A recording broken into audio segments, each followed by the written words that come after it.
Assalamualaikum warahmatullahi wabarakatuh. Ini adalah halaqah yang keempat untuk pengagungan terhadap ilmu. Nah, perkara ke-13-nya adalah berusaha keras di dalam menghafal, bermuzakarah, dan bertanya. Nah, bagian menghafal ini kita udah sempat bahas ya di part sebelumnya bahwa memang penting untuk menghafal. Nah, kenapa penting ya? Karena untuk lebih mudah nanti kita bisa mengamalkan dan juga kalau kita mendakwahkan kan. Menghafal itu berkaitan dengan diri kita sendiri. Sementara bermuzakarah itu tuh mengulang kembali dengan teman yang satu guru dengan kita. Jadi misalnya ini kan kita punya teman-teman liko nih. Nah, kita udah dijelasin sama Bunda di kelas, maksudnya di pertemuan. Nanti kapan-kapan kita diskusi di luar itu dengan sahabat-sahabat yang lain kayak gitu. Itu yang disebut dengan bermuzakarah. Gunanya apa? Untuk mengingat kembali. Kemudian juga bertanya. Bertanya itu kepada guru gunanya untuk apa? Membuka pintu-pintu yang belum terbuka ketika belum ditanya. Kadang-kadang ilmu itu tertahan kalau belum dimulai dengan pertanyaan. Jadi harus bertanya. Tapi dalam bertanya ini pun sebenarnya ada adab-adabnya. Ini akan dibahas lebih lanjut. Oke. Ya, di sini dikatakan bertanya akan membuka perbendaharaan ilmu. Bagaimana tata cara bertanyanya? Ya, kalau di dalam adab itu, kalau belum disuruh bertanya, sebenarnya tidak boleh bertanya sih. Cuman nanti tuh balikin lagi ke teman-teman lagi belajarnya dalam versi apa. Formal atau informal, dengan guru yang seperti apa, tipe yang bagaimana, itu bisa kita bedakan sebenarnya. Kemudian, kalau seandainya sudah diizinkan bertanya, atau kita tuh tahu, beliau ini memang selalu mengizinkan, nanti kalau mau tanya di tengah-tengah boleh, tanya aja. Kita bertanya nih. Jangan lupa kalau adabnya secara formal ya, diberikan pujian, diberikan doa kepada gurunya terlebih dahulu. Kemudian menggunakan kata-kata yang santun. Kemudian tanyakan sesuai dengan konteks kayak gitu. Jangan terlalu ngalur ngidul banget gitu. Dan niatkan bertanya itu bukan untuk menguji, tapi memang untuk mencari tahu, mencari kebenaran. Kemudian mencari kebenaran lalu tuh bahasanya dan cocok kayak gitu. Maksudnya tuh yang penting gitu. Jangan kayak misalnya ya, kita lagi belajar kita lagi belajar siro. Yang dibahas itu sesuatu yang harusnya tuh mendatangkan keimanan kayak gitu. Tapi malah pertanyaannya muncul gini. Benar nggak sih ada sepedanya Nabi Adam?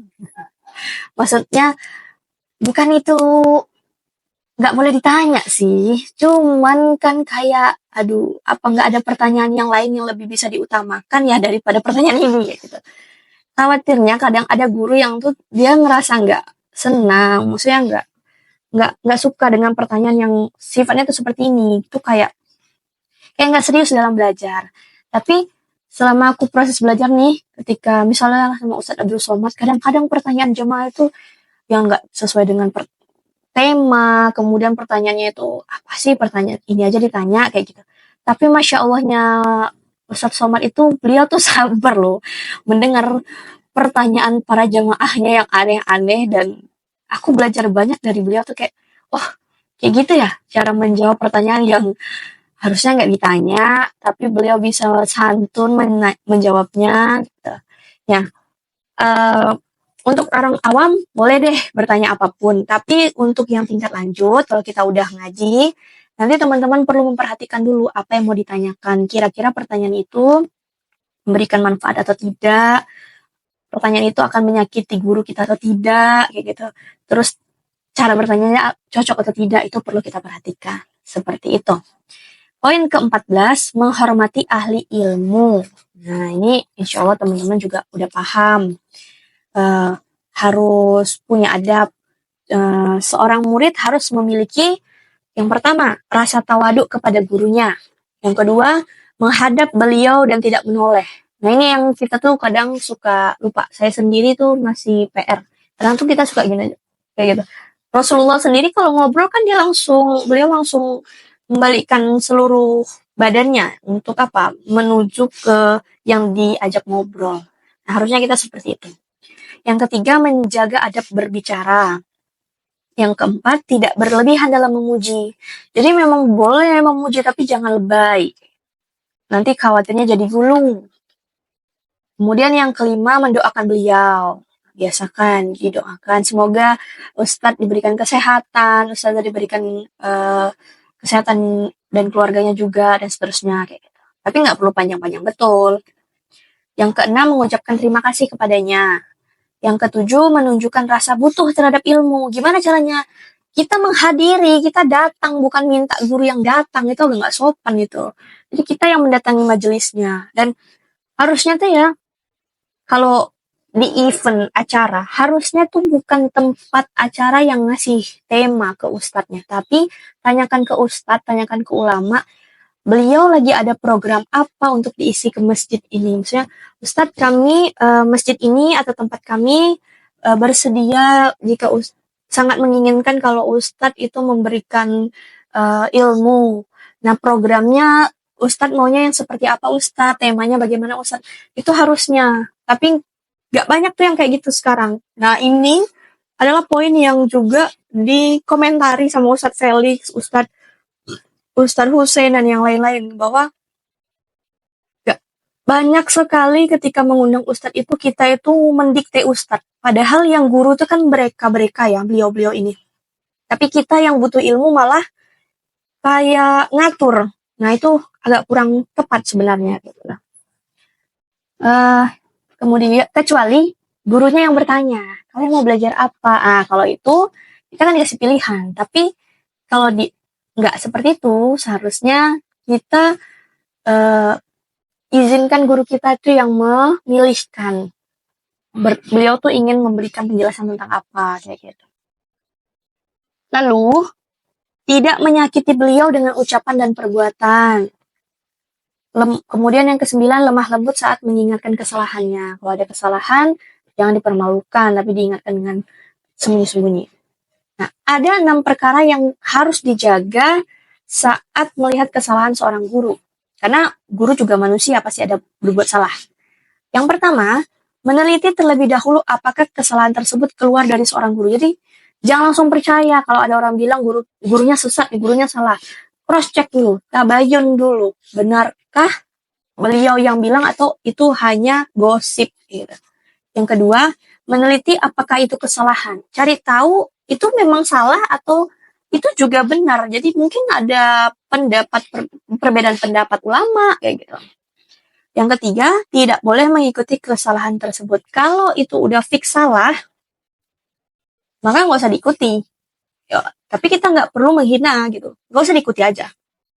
Yang keempat, memberikan uzur kepada guru dengan alasan benar. Jadi beneran salah nih, beneran gurunya ngomong kayak gitu nih, beneran memang nggak tepat. Ya udah, kita nggak ikuti, tapi kita tidak menghina, tapi kemudian kita tuh berpikir, oh mungkin lupa, mungkin maksudnya begini gini ya, kayak gitu, kita kasih uzur.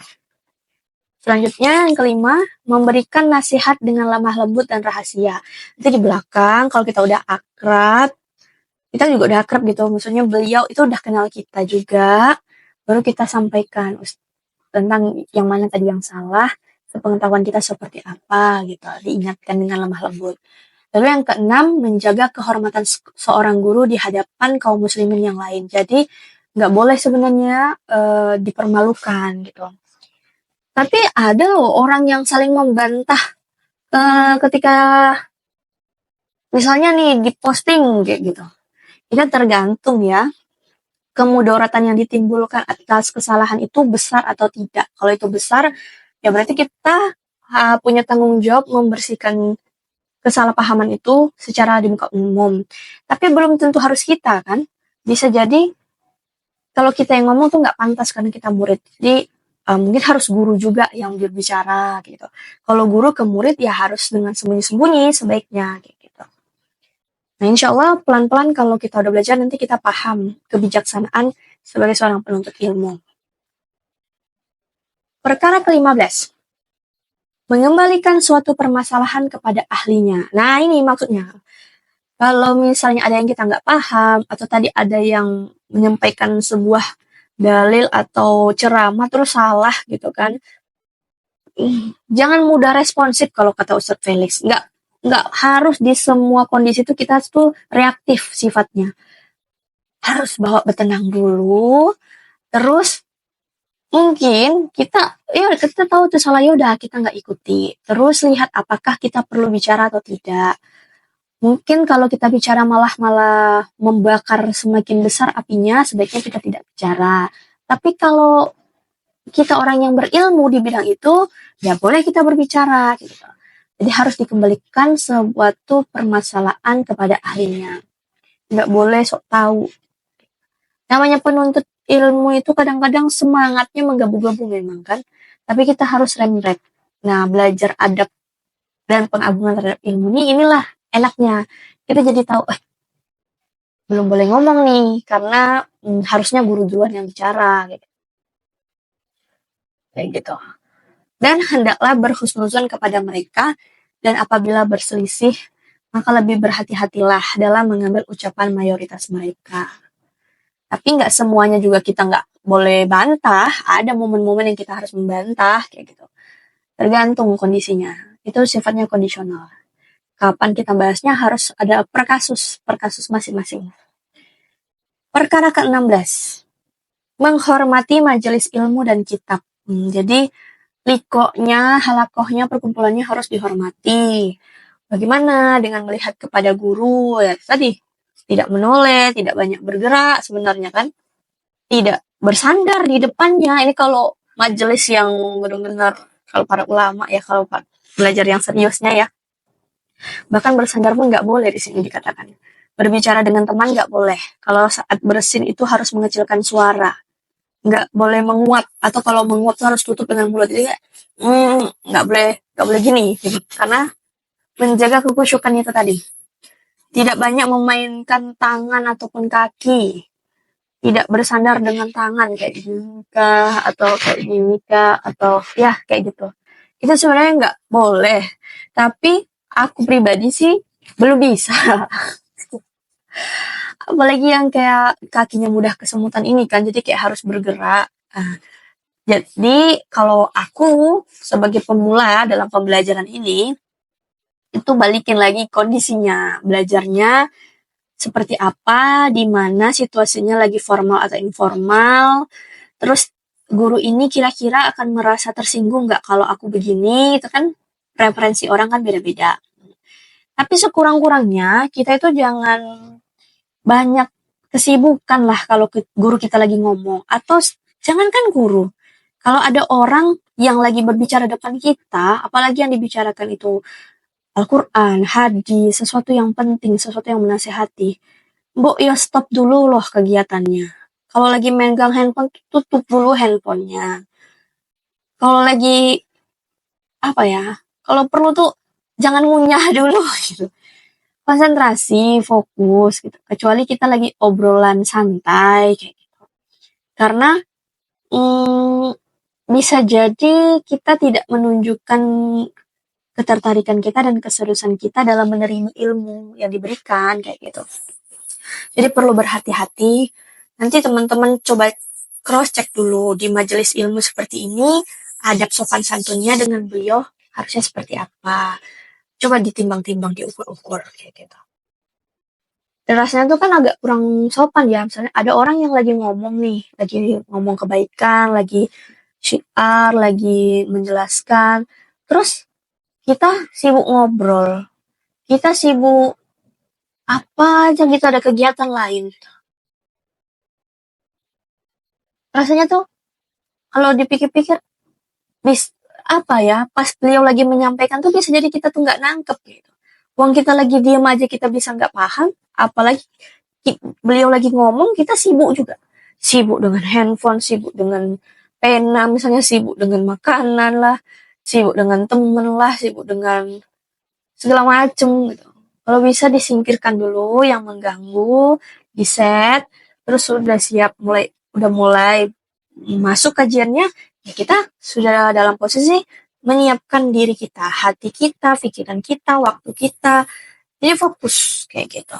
Sehingga kita bisa mengambil sudut pandangnya Dan kita punya waktu juga untuk memikirkan sudut pandang kita gitu. Kalau kita tenang, tapi kalau kita berusaha ada yang dikerjain ini itu, gimana mau mikir gitu? Kayak mana mau nyampe gitu? Khawatirnya pulang-pulang dari kelas misalnya, gak ada yang kita tangkap, satu pun. Udahlah kita nggak nyatet misalnya kayak gitu kan, gak ada pula yang kita tangkap gitu. Rasanya kesia-siaan. Nah, itu yang dikatakan di sini, harus berhati-hati. Kemudian menghormati dan menjaga pada kitab. Misalnya kalau kita belajar menggunakan kitab ya, seperti tidak menjadikan kitab itu sebagai tempat simpanan barang, diselip-selipkan sesuatu di dalamnya, tidak bersandar pada kitab, tidak meletakkan kitabnya di kaki, saat membaca di hadapan guru itu sendaknya diangkat, dan tidak meletakkannya di tanah. Kalau kita, mungkin kita belum belajar pakai kitab, kita masih nulis saja biasa, kayak gitu. Salah satu bentuk kita serius dalam belajar ya juga sebenarnya menulis kan. Bagaimana Ali bin Abi Thalib mengatakan, ikatlah ilmu dengan tulisan, kayak gitu.